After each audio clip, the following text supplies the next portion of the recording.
Hello and welcome to another week on the Matchbook Greyhound Racing podcast. Of course, this is the Irish Greyhound Derby podcast. I'm joined once again by the master Paul Lawrence. I mean, Fortune, your host for the next, let's say, 40 minutes or so.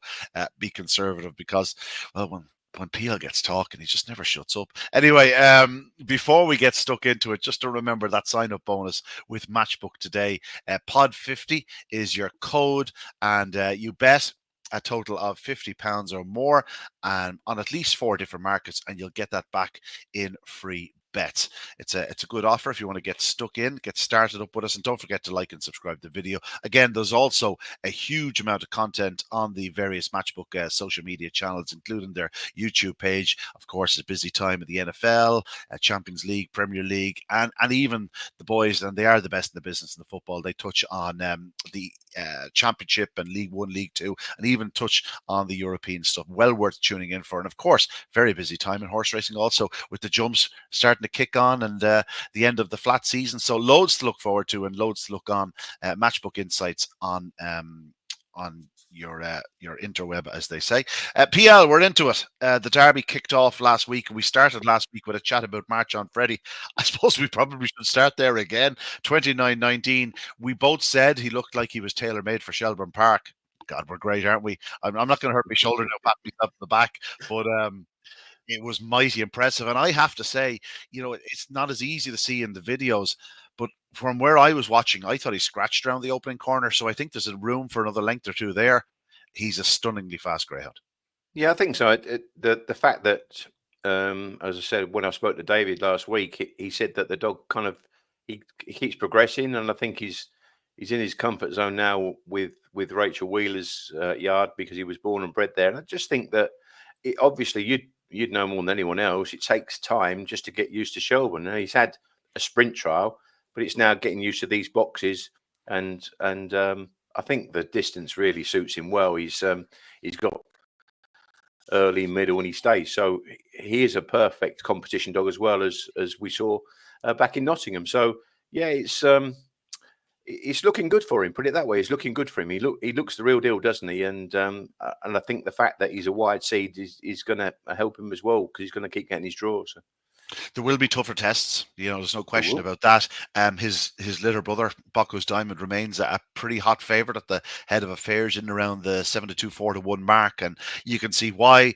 He probably is a touch sharper than March on Freddie, but I don't think there's any doubt in suggesting that March on Freddie is probably 2 or 3 lengths faster from the second bend to home, more so from the third bend to home rather than down the back straight. They're both awesome down the back straight, but not a bad litter. And of course, their little brother won at Romford in the same night. He looks like a bit of a monster too. So yeah, Mum is throwing them in this litter. Unfortunately, she didn't throw them in earlier litters, and she's now been rehomed and neutered and whatnot. So there will be no more from the line. But I'll tell you what a way to sign off.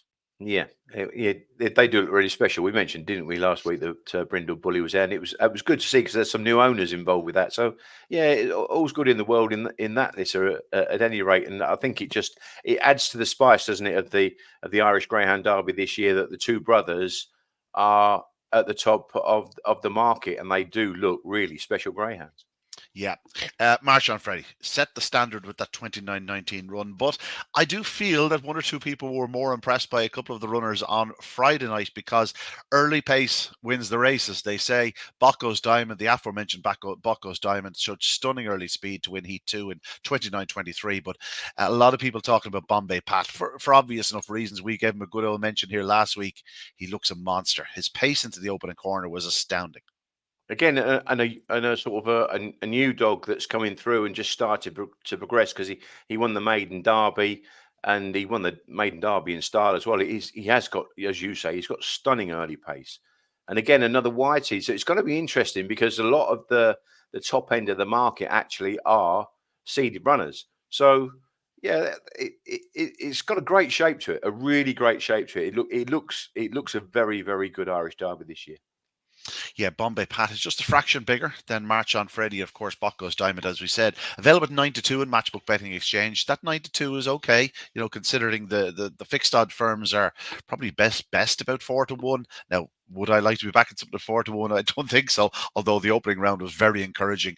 He's been hinting at that sort of run And when he gets that clear run into the opening corner, well, there really is no stopping it. But there was plenty of other impressive displays in the opening round, like obviously Carrick Aldo, dog that we gave a good mention to last week, or certainly I did. In fact, I stick it in print as Untold Dollar.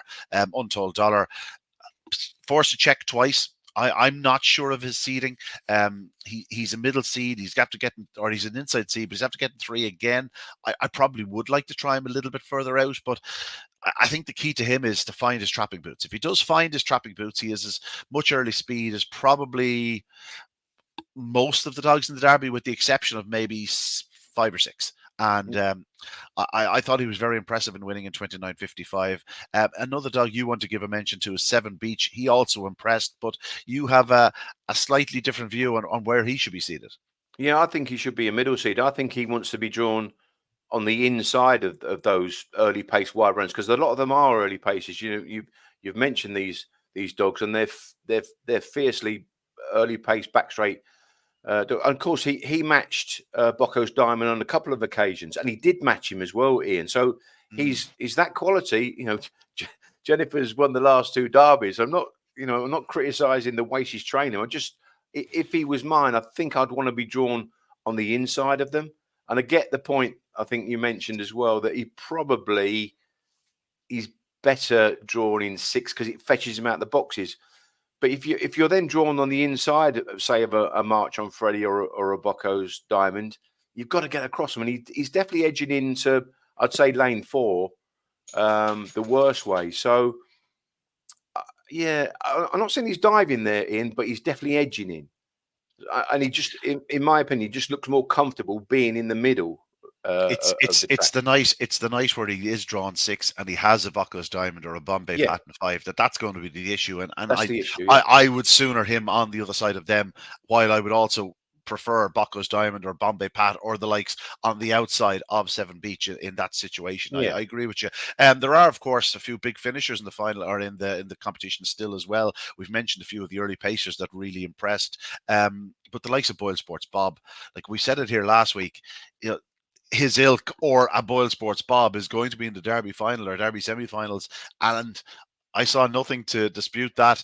His pace to post 29.25, and he was probably 5 lengths behind the leader at one point. He only goes second on the 3rd bend, and to win in 29.25, the 3rd fastest qualifier of the entire opening round, I think it's safe to say this fellow has really just found himself. I think he's probably a better dog now than he was even when he finished second in the English Derby. Yeah, I'd agree with you. He just looks, he's a great competition dog, isn't he? He's not, you wouldn't say he's slow early. He's just probably, his trapping probably lets him down sometimes. But as long as he can turn in a pitch, he'll unleash that back straight pace. And then, as you say, his stamina, he thunders home. And that's going to keep him progressing throughout the Derby, because he's just got that quality. As you say, he was runner-up in the English Derby. He's just got that quality, and he's,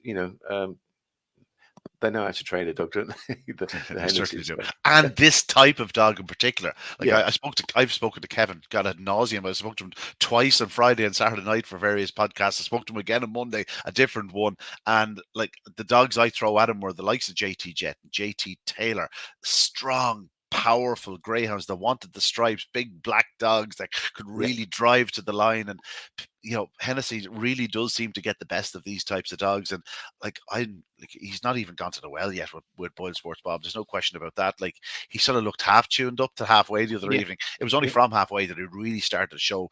It's just his engine. It's just so powerful. A couple of others just give a mention to Bull Falcon. Absolutely flew home again. He's not a dog I'd be backing to win any heat in any Derby. But I'll tell you something, I would not like to lay him to be in the semis or the final, because all the early pacers can't lead. He came from the next parish to finish a close second to Clona Duke the other night. That's what's going to keep happening. He's going to be absolutely hammering home. And while other dogs are getting tired, and perhaps with different weather conditions and track conditions, this fellow's going to be very hard to keep out of the frame. Yeah, indeed. And I actually have backed him each way he was one that I put up in our anti-post list from last week. So yeah, he's just, and again, I kind of get that feeling that he's coming to the Derby knowing that he's that sort of competition dog, where he'd had the niggle, and he'll be slowly progressing as well, a bit like you said about probably Boyle Sports Bob to a certain extent. Yeah. And yeah, he's going to have to find his route. But he's one of those dogs. I think he's got that. He's got that good sat nav as well, Ian, where he can track through. And I like the dog. And I think he's got a big chance of going deep into the competition. Yeah, I do agree with you, and it's the likes of him or Deadly Disco or Deadly Choice. Boyle Sports Bob is obviously a sharper version of them. A Tono Charlie again. With Tono Charlie lost his unbeaten record the other night, or his long winning sequence at 16 that ended. He couldn't quite make it 17, but they are the types of dogs that will knock out the early pacers that don't get to the front. And Yeah, as we've said, in this year's Derby, there just seems to be a glut of real early speed at the head of the market. And again, the longer we go into the competition, the tighter it's going to get. The nights where you're going to get 2, 3, maybe 4 early pacers in the heat. And then you'll have a Tono Charlie, a Boyle Sports Bob, I probably shouldn't even throw to a Boyle Sports Bob, but he's a different category again. But the Deadly Choices, the Deadly Discos, as we've said, the Bull Falcons, because if you're that third early pacer into the back straight, yeah. you're gone. You're gone. That, Your that, goose is that's the cooked. thing. And You're these a million stands to are one going to to weave qualify now. through, aren't they? Yeah, that's right. Another one you could throw into the mix is a Lucky Julie. I've been really impressed with her stamina. She comes, she's another one. She sort of fiddles her way around, and then she just storms off the last turn. She could be another one that can keep qualifying. And she is one of those that sort of finds a night where she can just get away and sort of hold her pitch into the open corner. Yeah. Of course, she dead heated in our Oaks over here. Like she is a hugely fast lady. She also was only just beaten in the select stakes at the start of the year, coming from, I think she was last into the back straight. She's only just beaten and trained by Jerry Melia, who's a Hall of Fame trainer over here. What Jerry doesn't know about greyhounds now, you may forget.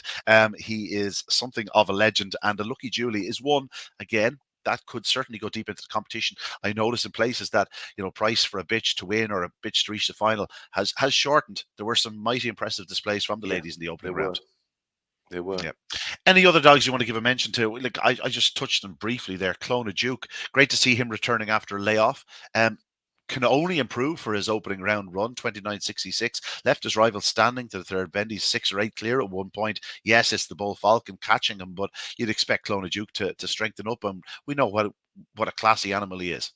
Yeah, I think he hadn't raced since April. I think I was looking earlier on. So, yeah, he was impressive. And whether he's one of those, he's drawn track one, isn't he, in the second round? I don't really think that he's a natural one dog. And he came out better out of the middle. He's another one. And these kind of seeding issues, I think, as you go deeper into the competition, are going to play a real significant importance. And that's always something to keep an eye on throughout as well. And obviously, if you're playing on a Matchbook Exchange, it's not only betting, but you can lay as well with dogs that haven't probably got their ideal draw. So yeah, something to look forward to. We spoke of March on Freddie, and you're talking about the little intricacies of traps. Tivoli Milo's in 5.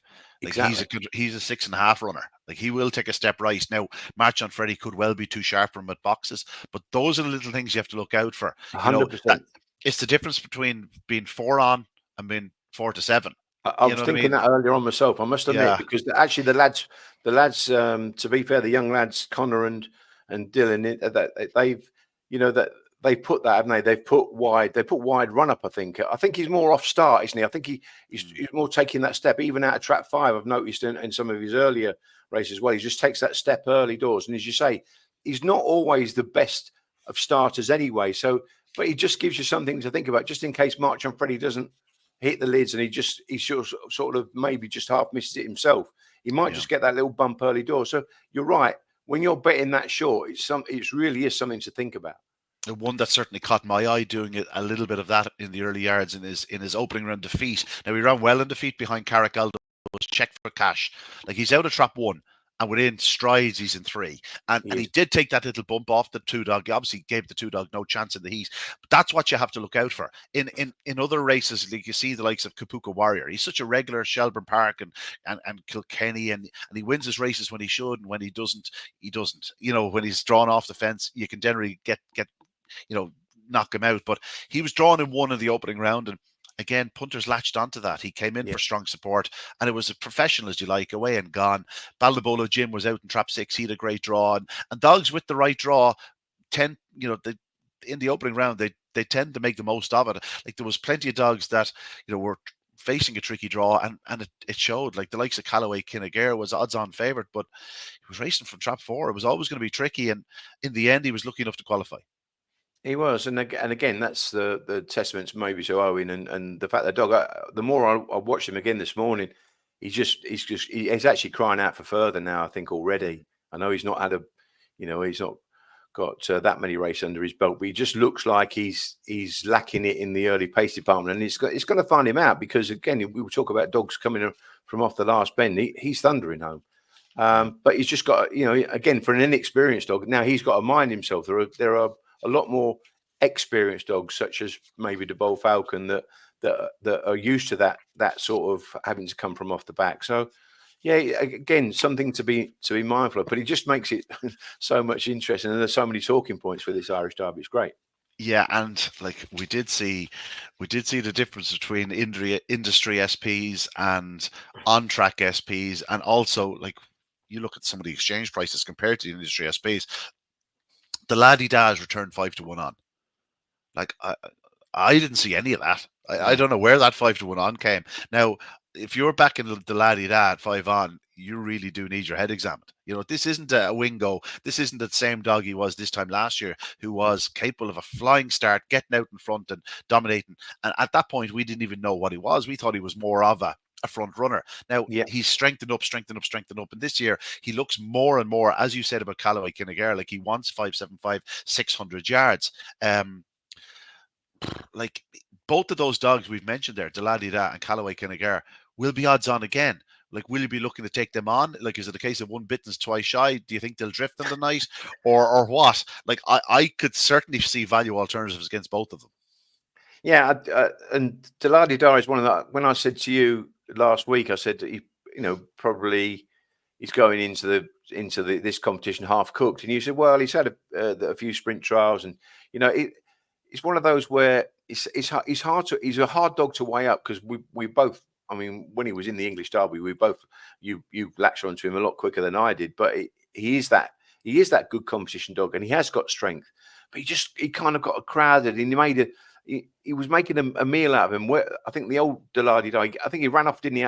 He sort of got checked off the second bend, and then he's got to now get back into his stride, and then he got held up again at the third turn, and it's tough, because I do think that, again, you mentioned last week about trainers that are important to win a derby. Yeah, and, Liam Dowling knows how to train a derby winner. And I had a discussion with a man yesterday about Liam's dog, and he says we actually saying about another man's dogs. We're saying, oh, they're not running great, and then he threw up Liam Dowling, and I went, I'm not saying they're not running great, but they look like dogs that he's taking a chance with them, and they are left short.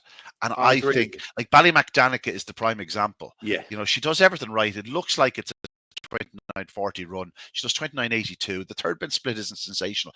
She just looked, as you say, half cooked. One of his dogs did run well and caught my eye in defeat. Now, he had came in for strong support, was Ballymac Briar. But I think he's probably a little bit more forward than some of his kennel companions who are entitled to greatly improve, like the Laddie Da, as I said last week. Like, he's had a number of sprints. I think Liam was just trying to sharpen him up and whatnot. But like a sprint for a dog like the Laddie Da would be like me just walking to the fridge. Like, it'd take nothing out of him. The only thing I'd be taking out of it is probably something out of the fridge, and I guarantee you it wouldn't be something healthy. It wouldn't be salad. But no, the Laddie Da, like, he can only improve for those two runs. Ballymac Danica can only improve for those her couple of recent starts. So yeah, just as we say yourself, don't put the pen through them. Just keep an eye on them and keep an open mind, and that's always the key with punting, especially in a competition of 6 runs. Yeah, I think, in my opinion, he was one for taking on in the first round. You said, but he's got nothing to beat. But he beat himself. Like, he found himself in a pocket. Like, he's literally crammed in. And at one point off the second bend, he went, to hell with this. And he just went out, right turn Clive. I'm just going out. It was like something you would have seen, like a Frankie Dettori or someone doing when they're hemmed in and they find a gap and they just go, and they're gone. That's what the Laddie Dad did. And as it was, it allowed him the bit of space to come through and qualify. And, for anti-post punters, that's all you want. But for 5 on punters, it's not. No, exactly.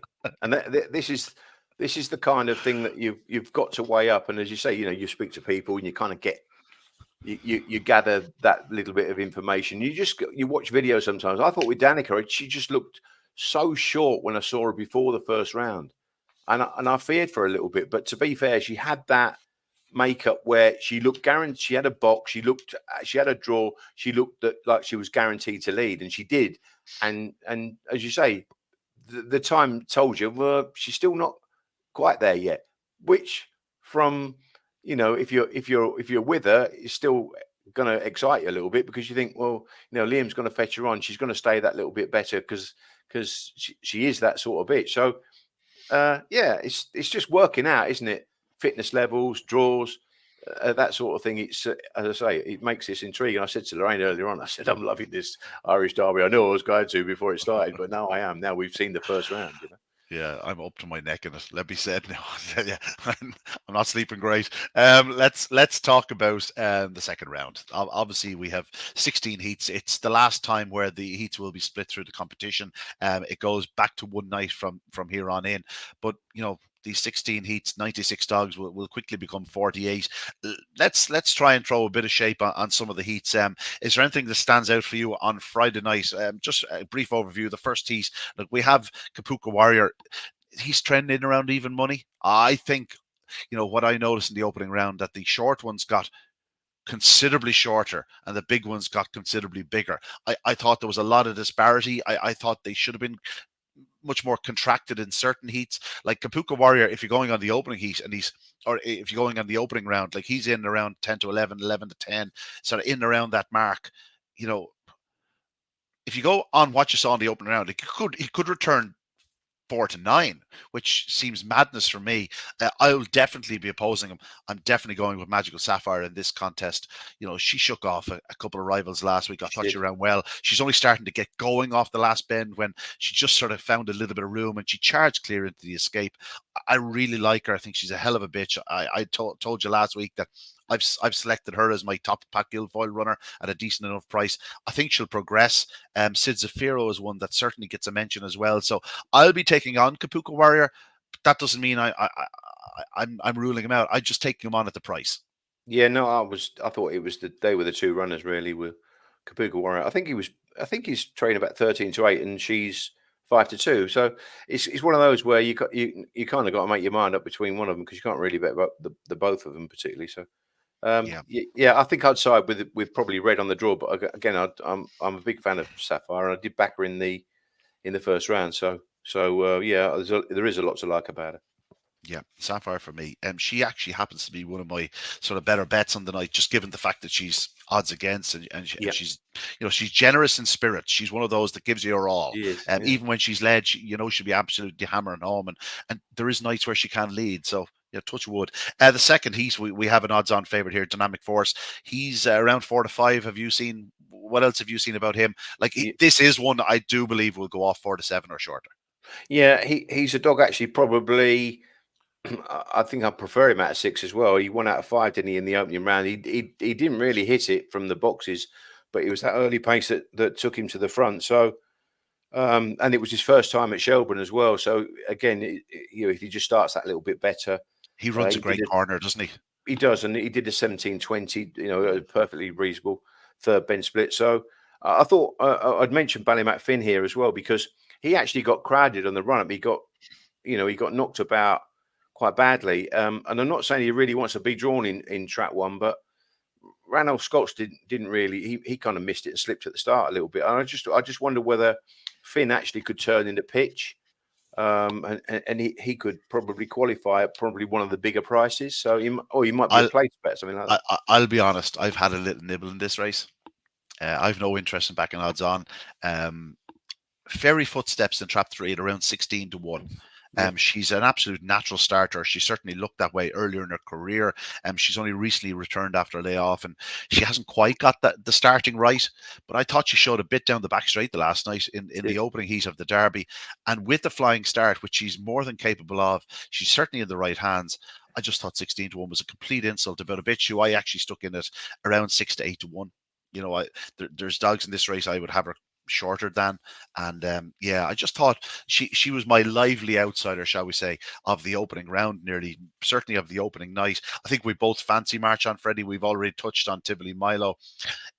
Droopy's Metaphor, I think he's around 8-1 in places, PL.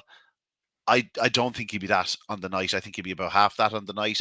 He is the one dog that can potentially lead March on Freddie. But if March on Freddie gets in behind him, he won't just beat him, he'll blow holes in him. Now, if March on Freddie does take the bump at boxes, you never know what might happen. But No. I would suspect he'll be 3-1 on and duly oblige as he should.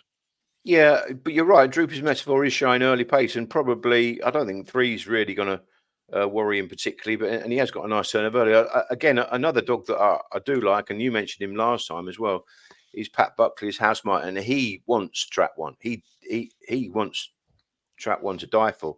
He blew up a little last week, so he did. You would expect him to come on for it, but I think he looks 2 runs away from it rather than 1 run. He missed the up as well. But again, we were mentioning, and I'm big on straight lines. This dog will run in the straight line to the corner. Yeah. So he's one of those that if he just breaks that little bit better, I thought he showed really nice early last time out in a hot heat. By the way, it was really good. Hot. It was a good race. So there could be more to come from him. And unfortunately, as you say, if he's not that kind of 100% race fit at the moment, he's running against a quality dog in March on Freddie. But you've only got to come 30, and so he could be a work in progress, and he could be a dog to keep an eye on, House Mine. Yeah. Onto Heat 4, my nap is in Trap 3 Untold Dollar. Obviously, we know how much a fan I am of the dog. He is my anti-post selection, my first anti-post selection. I just thought 3 would suit him here. He should lead up to Bull Falcon. He should lead up Miami King. Up front, Magic stayed wide last week. Deadly Disco's a funeral to the bend. Check for Cash is the only slight issue. Yeah. He will edge off from Trap 1, but I thought if Untold Dollar popped out, if he's going straight, I thought he'd get the better of him into the corner. It could get a little bit squeezy on the inside. If either of those fail to lead with Bull Falcon and Deadly Disco in the race, it could get a bit squeezy late. That's the thing for Untold Dollar. And I know you said you would. I thought he ran a stormer. He ran an absolute stormer to win. He got crowded at the first bend. He got pinched back at the third turn, and I marked him down as a 29, 30, 40 run. Yeah. But the thing is, you've still got to get that run to the turn. You've still got to get the clear run to do that. And I was trying to make a case for Check for Cash, kind of just maybe driving him mad a little bit in the early yards. But really, then he's going to be going, right, if Untold Dollar comes out that slightly bit better, he'll lead and he'll blow a hole in this field. And you're right. He's an exciting dog, and he hasn't quite just been hitting the lids as yet. So there's more to come from this dog. And if he gets to the front at that first turn and clears Check for Cash, he'll make a mess of these, and he'll put in a big run. 33-1 available still about him on the on Matchbook Betting Exchange. That could look big if he pops out. Yeah, exactly. There's a 29-20 in this dog, no question about it. Yeah, Heat 5 is one for. And I leave this to the purists, to be honest. It's one where you could watch the videos over and over and over again and just leave yourself in a tailspin. It's what you call a conundrum. And all of a sudden, Clonadue takes a flyer, or Hawkfield Blue takes a flyer, or Grange Clare Lady takes a flyer, or Glengar Martha takes a flyer, or they all take a flyer, and they meet at the corner, and Mairead's Prince, who left me sort of with burned fingers in the opening round, will then arrive on the outside. I genuinely think any one of these 6 could win it. Clonastan will need to improve in his latest performance, but there's no question about it. It's a wide open affair at prices. If Hawkfield Blue was 7-2, 4-1 the night, I might have a nibble. But I'll tell you something. This is one of those races where any of them could win. Yeah, but he's got a horrible draw in. That's the thing, because as I said, Clonadue's going to be moving off. And as much as I love Hawkfield Blue, he's not got a great draw. I was kind of tempted with the 2 down the middle. Clonastan got a nice, but I think in my heart, I think Grange Clare Lady's got best early, and she probably didn't really hit it out the boxes last time. She can fly from boxes. Yeah, she can fly from boxes. It's not a race for me to get involved in. You. Yeah, no, and I actually thought the safe way might be to have a little nibble on Mairead's Prince and have a few of the dogs back to beat in forecast. And you can do that on the Matchbook Exchange. So nearer the off, he's 6-1 now. He could go 7-8-1 and people go overboard with Clonagh say on the inside or something like that.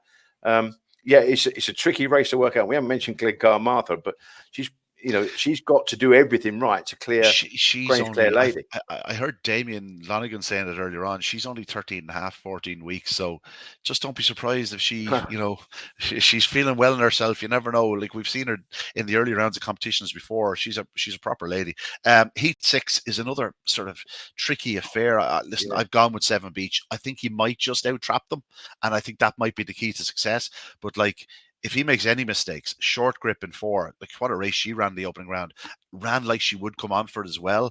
We know how classy she is, second in Juvenile Derby. Tarzan Amasai is just a proper greyhound. He's just a really solid dog. He did a 3:33 sectional, the fastest of the opening round. He absolutely winged out of boxes. If he does that, he's a big player again.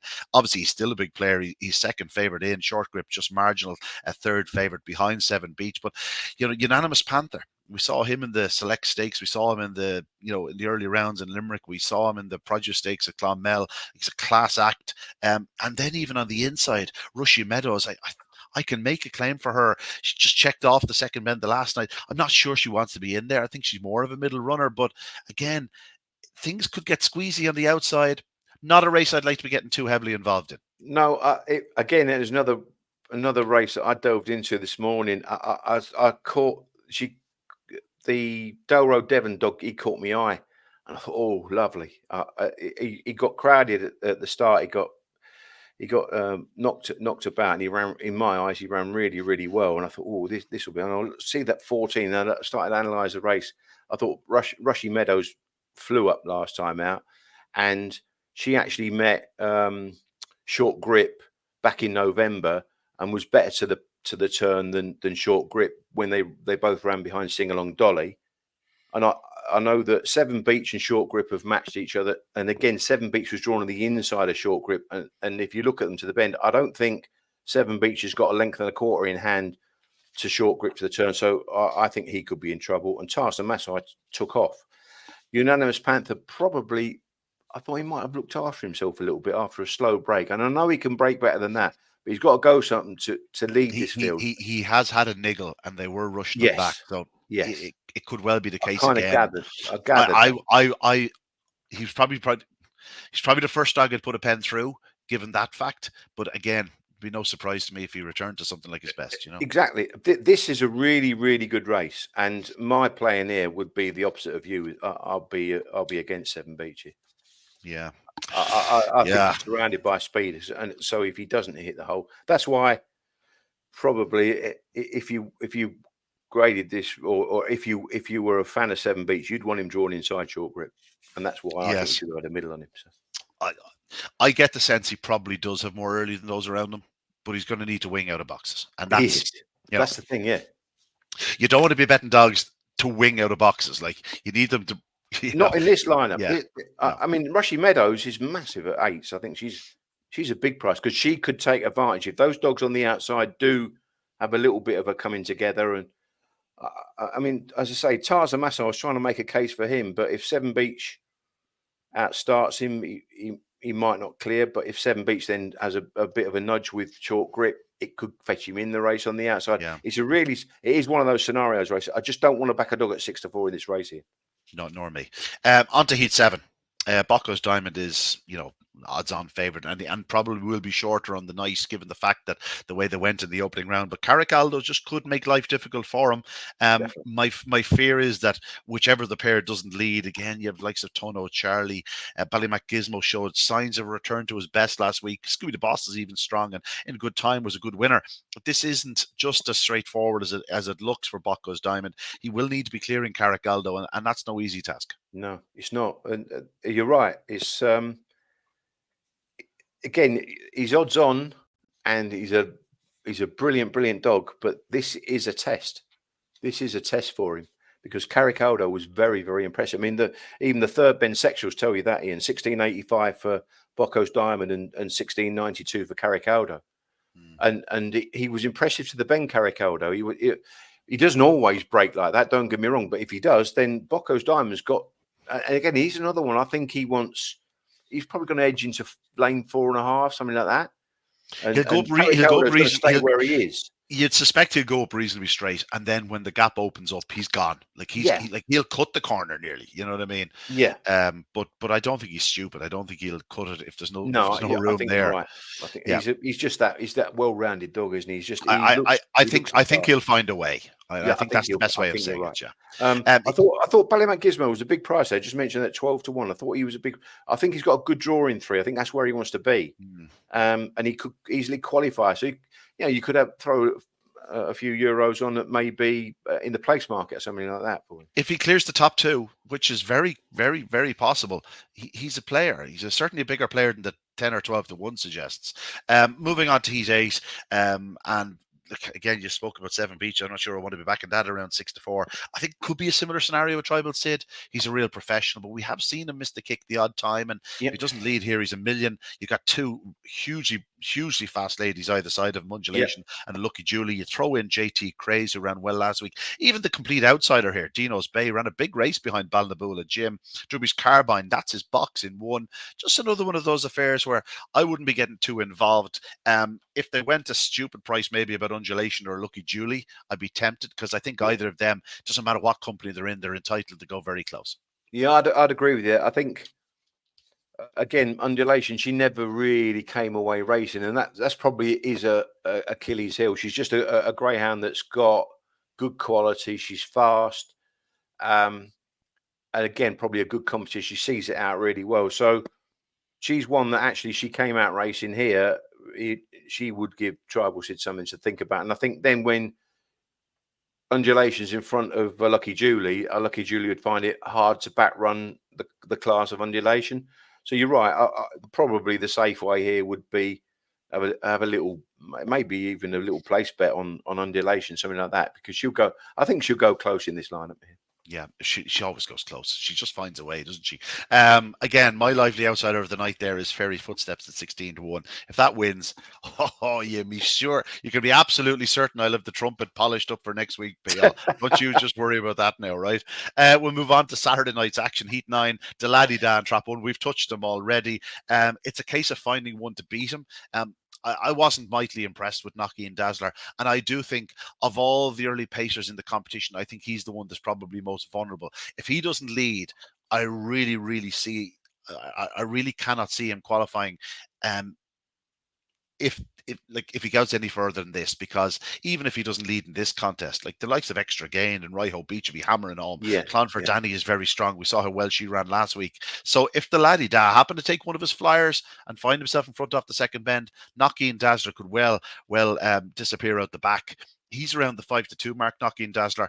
It's a little big to be laying, but at the same time, of all of them that's sort of in that sort of price bracket, he's probably the one I would lay. I think Deladdy Dow will find a way to win on this occasion. You'd hope that he'd be sharper for last week. Yeah, you would. I think because I'm unsure about his fitness maybe, or his demeanour even, Deladdy Dow, I think I would be with Knocking Dazzler, because I don't see a lot of early pace in this race, and I think that's where, as you say, you're going to get the best out of Knocking Dazzler. And Patrick hasn't had him that long either, so you must expect him to go forward, Ian. I like this dog, so yeah, I actually want to be with Knocking Dazzler here. Bit different again to you. So don't worry. I'll just tell you next week how wrong you were. I can see it. Listen, he's a cracking dog. I think the 550 does test him. I think there's no question about that. And he will need to be loose, but there's a strong chance he could get loose at the head of affairs. We'll move on to Heat 10, because you don't want to hear me tipping up the laddie that 2 on. On to Heat 10. I'm going to take a chance with Sing Along Dolly again.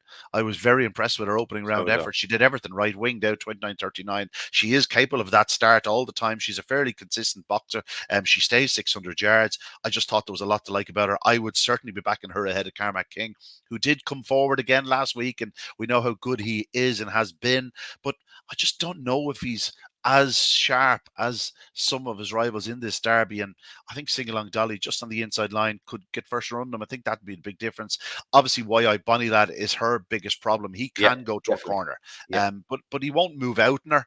And I No. thought if she turned close, she'd find a way to get around him. He's not really a 550-yard dog. He's more of a 525-yard dog. So Sing Along Dolly for me. Would I back her at 2-1 or so? Probably one a bit bigger, and you could well get bigger on the night, certainly on the exchanges. Yeah, I think so. I'd agree with that. I think if she's sort of 5-2, definitely 3-1, I'd be with Sing Along Dolly. So we do agree there. Yeah, Superfast Gordon. People keep telling me how unlucky he was in the opening round. I've seen this. I've seen this preview a few times. He can be unlucky at times. There's no question about it. I think he'll probably win here. I think 3 is probably his best draw. Southwood Stan and Princeton Seam are both sort of strong runners. They're sort of one pace is the wrong term. I mean they have a really good, strong, sort of action throughout. They don't fly to a corner, don't fly down the back, don't stay on it usually. They just do things well. Born to Perform, she probably is well drawn in 4. I don't know where she wants to be be honest. She was drifting around last week. Benabedina Puma was the luckiest winner of all time, but at the same time did show pace. But Robbie's Galaxy is, for me, the danger. I had tipped him up last week at a big price. He was absolutely broadsided. He ran a remarkable race to even qualify PL, but I think if Superfast Gordon gets his start, he probably wins here. It's another one where you're looking for early pace and there isn't really a lot of it. And again, Superfast Gordon was one of those. We spoke about him last week. He was in a hot heat in the first round. I didn't like him in track 1, and sure enough, the 2 came straight across him, and he didn't really have any room to operate. He's going to get room here. He wants to be drawn 3. He's one of those where you say, "Oh, do you want a middle on him?" But the danger was, Ian, there, if you put a middle, if you look at this race, he could get drawn 5, and he doesn't want 5. He doesn't want to be out that far. 3, maybe 4 at the worst ways, but he just wants to be off the fence to operate. And he's a very, very fast client. I really like Superfast Gordon as a dog and a class dog. I think he is capable of going deep in a derby, and so probably 2-1. I think you can get a bit of 2-1. That is it's more than fair, I think so. If you can, I'd be taking it. I would not be surprised if this fellow was trading odds on the night. I genuinely could see him at 4 to 5. Be near or evens, I think. Yeah, I think you're right. Yeah, and I'll be a layer at that price. I'll take a chance, because if he goes to even money, Robbie's Galaxy's gone out to, you're talking, we're probably going to get 5-1 about him then.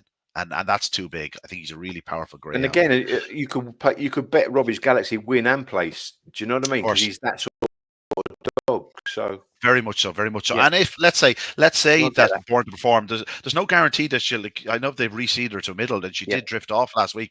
There's no guarantee she won't cut in from 4. No, so things could get pretty squeezy early in the middle of the track. And I just thought Robbie Galaxy was very much the value alternative there. On to Heat 12, Bombay Pat will be an unbackable favorite given the fact that it's Black Eyed Turbo in 5. I thought the 2 to 7 was perfectly reasonable, to be honest. PL, I genuinely, I think he should be shorter than March on Freddie. March on Freddie, I'd have had about 2 on. I'd have had this fellow probably. I totally agree with that. I think this is close. This is closer to 5 on for me. There doesn't look any downside to this to the maker of this race for him, does he? He's doing it week after week after week, and there's probably a little bit more. And I agree with you. Better than the Banks PL. You never know. You might get a bit of 4 on the exchanges. Actually, it's 2 to 7 at the moment. You might get a bit of 3 on the exchanges. You could do, yeah. Oh, God, geez, extreme value. Moving on to Heat 13, Callaway Kinnigaris 4 to 7. I would love to see him win, but he can win at that price. He won't be carrying my cash. Balnabola Jim just seems to be they just seem to be ignoring him again. Like he's 3 or 4 to 1. Perfectly drawn, absolutely flying. He's big, he's brash, he's bold, he's powerful, he's doing everything right. He's in the form of his career. I just thought if you were looking to have an interest in this, I thought it was pretty straightforward. You back Balnabola Jim. Yeah, I'd agree. And again, you can win and place because he's not just a one-trick pony or anything like that. Because he sailed around the outside of him last week. There was a bit of crowding, but as you say, he's a big lad and he just looks after himself. And I totally agree with that. I don't want to be. I think it's 4 to 7 Callaway Kennegar, and the way he's running at the moment, just got that little bit of a niggle in my mind that he's just getting taken off his feet. You know, he's a classy dog, and we're waiting for that where he traps that little bit better and turns in the pitch and blows a big hole in it. It's actually the type of heat where if he did trap, he could even lead. That's trap. not beyond the bounds. And he does 29.10, and we're looking at each other next week going, well, yeah, told you 4-7 was a great price, you know, but at the same it's not, time, is it? It's not 4-7 is not a great price for him from his last couple of runs that you've seen of him. So he would be my. Could I back him after 10 yards at 4-7? That'd be he'd be the one. Heat 14, Boyle Sports Bob 4-9, 2 on. Like that's probably where we're at.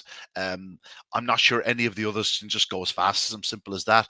And given his draw, like he's guaranteed to sail around the outside. He looks guaranteed to get a clear passage. And it's a case of just once he doesn't do anything stupid. Of his rivals, Fay Point Harvey sort of second in. I tend to oppose Fay Point Harvey as a rule. I thought Bubbly Shadow ran well last week. And we know he has good pace into the corner. He's good down the back. Well. Yeah. And I thought if he trapped on terms here, could certainly make life easy or interesting. But you'd expect Boyle Sports Bob to be too strong from halfway. Yeah, I'd agree with that. Yeah, Bubbly Shadow's got a big chance here, probably if clearing Fay Point Harvey, who's normally a fairly good trapper, isn't he, into the turn. But I thought Bubbly Shadow, who was name changed for Merit's Inclusion, bought by the Champagne. I saw Steve Lewin actually at Steve Simmons' funeral yesterday as well. He's in good form.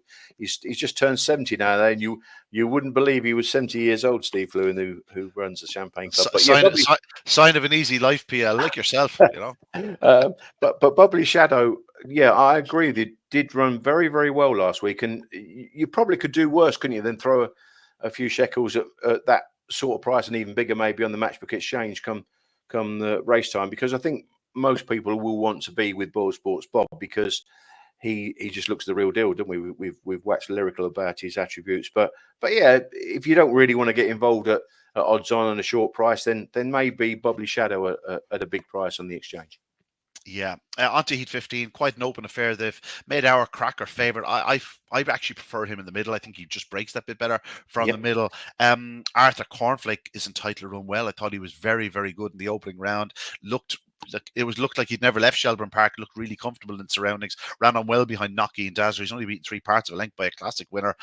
Dashing Toro is very fast. Scooby Pacemaker's a change of seating, but he is, as I keep saying to you, a DS. Doesn't start, doesn't stay. That's my issue with him. And he'll be a big price. And Deadly Choice on the outside. Well, we saw Deadly Choice at his brazen best the other evening, walking out of traps and absolutely hammering home.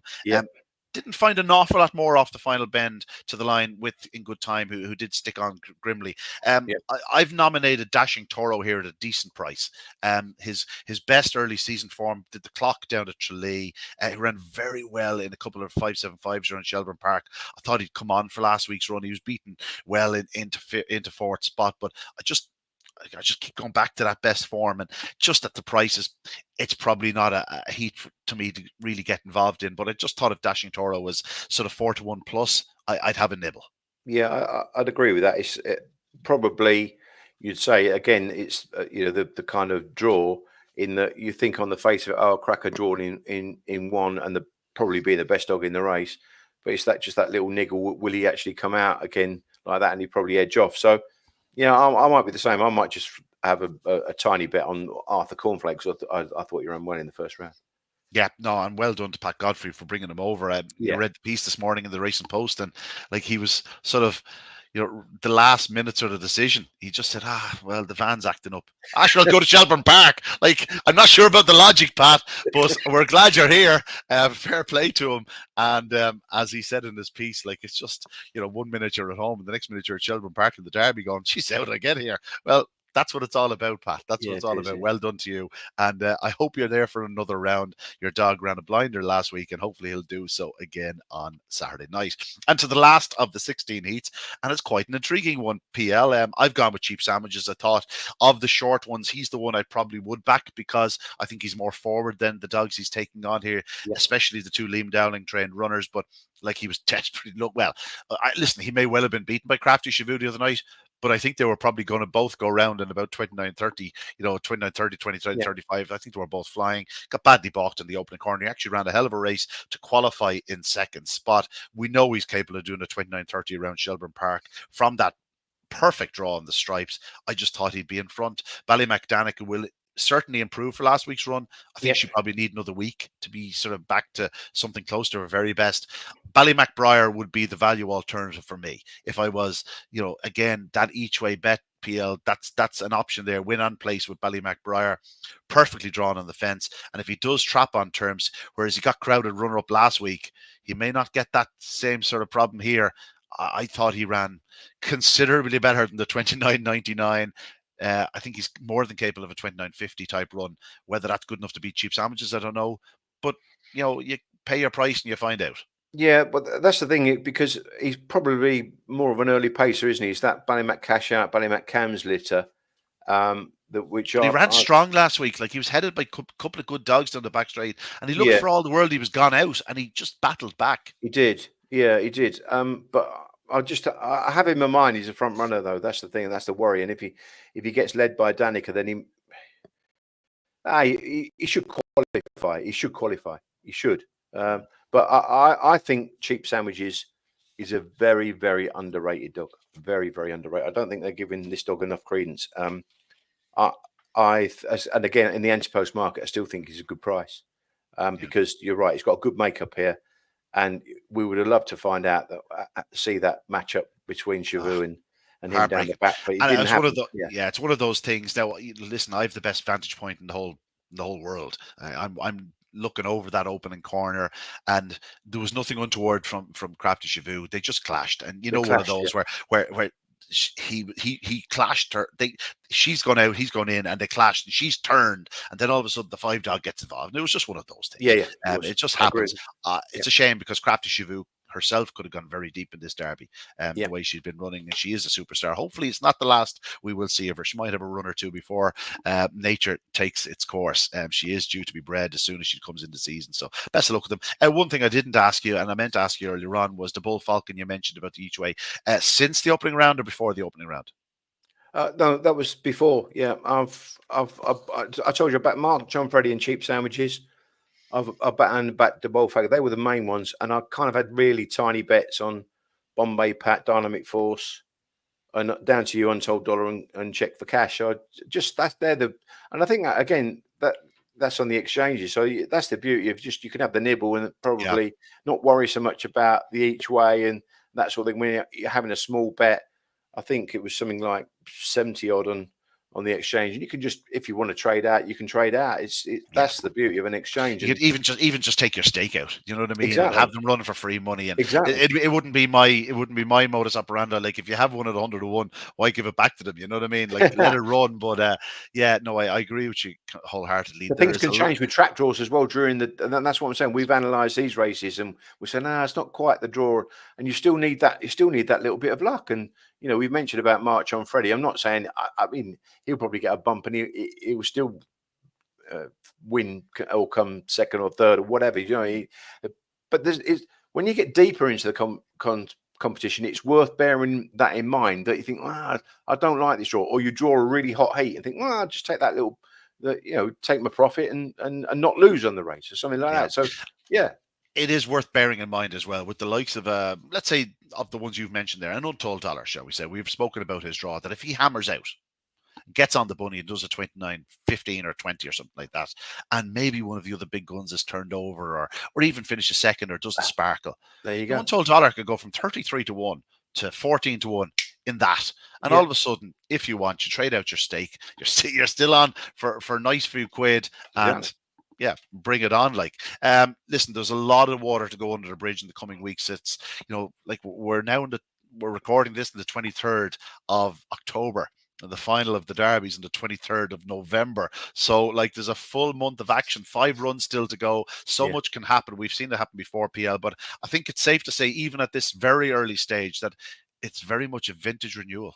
It is. Yeah, it's really exciting. Really, really exciting. I thought the English Derby was the same, but this, and the fact that March on Freddie's gone across, we don't often get a dog that goes over to Ireland with some kind of chance of at least making the final, shall we say? And he's worthy of that. So that adds to the spice of it all. Yeah, it is really good. We got some top quality performance, and as well, we've got some really good dogs that you would have said 2 months, 6 weeks ago, oh, he'll go well, and they just had that little bit of a problem.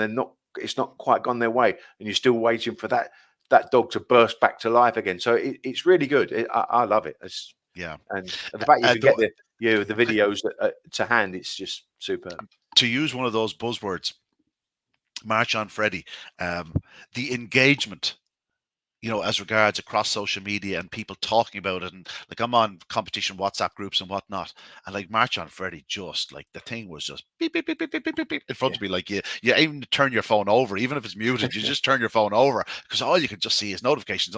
Yeah. So it's great for the competition. It's also great for people involved, like to have another thing to talk about. It's certainly good for the likes of us. But no, long may it continue. Well done to March on Freddie, and of course Arthur Cornflake. We can't forget about Arthur Cornflake, 2 English representatives in this year's Irish Greyhound Derby. But that's it from myself and PL. PL, thanks again. We look forward to speaking next week. We'll only have 48 to talk about next week. We're only after touching about 48 of them in the anti-post market, and we're after getting through 16 heats. I think we covered a lot in 55 minutes. Fair play. We'll do it again next week. Maybe not quite 55 minutes. We'll try and get down to 45 minutes next week. The following week, of course, we could well have Harry the dog joining us, and we'll try and keep that to about 4.5 hours. Okay, well, that's it from us, PL. Thanks again. Any more final thoughts? No, I'll probably just say maybe cheap sandwiches might be the value left in the anti-post market at the moment. And as you mentioned, maybe you say Untold Dollar as well. So that'd probably be the 2 that I'll be going into the next round with. I fully subscribe to them. And the limit of 33, as you said, the Bull Falcon mightn't be a bad thing either. It's going to need a bomb to keep him out of the frame. But no, that's it. The Bull Sports Irish Greyhound Derby continues at Shelbourne Park on Friday and Saturday night. That's it, though, from us on Matchbook Betting Exchange. Don't forget to check out that sign-up offer. Code POD50, place your bets, bet, and settle a total of £50 or more